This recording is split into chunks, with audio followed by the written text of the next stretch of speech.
Telugu PMC ప్రేక్షకులకు స్వాగతం. Hi friends, మీరు గనక ఇప్పుడే మా ఛానల్కు వచ్చినట్లయితే మా ఛానల్ని సబ్స్క్రైబ్ చేసుకోండి. సబ్స్క్రైబ్ చేయడంతో పాటు పక్కనే ఉన్న బెల్ ఐకాన్ని క్లిక్ చేయండి.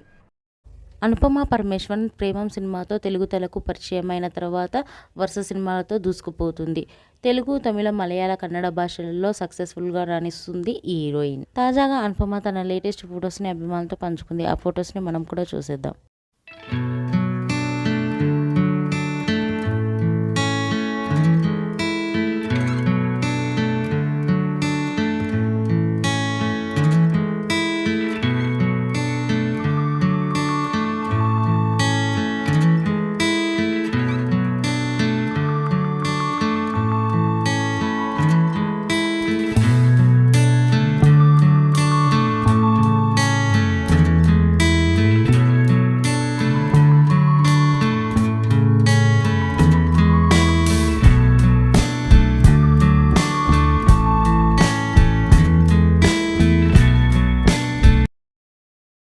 ఈ వీడియో మీకు నచ్చినట్లయితే లైక్ చేసి మరిన్ని టాలీవుడ్ లేటెస్ట్ అప్డేట్స్ మిస్ అవ్వకుండా చూడాలంటే తెలుగు పిఎంసి ఛానల్ను సబ్స్క్రైబ్ చేసుకొని పక్కనే ఉన్న బెల్ ఐకాన్ని క్లిక్ చేయండి.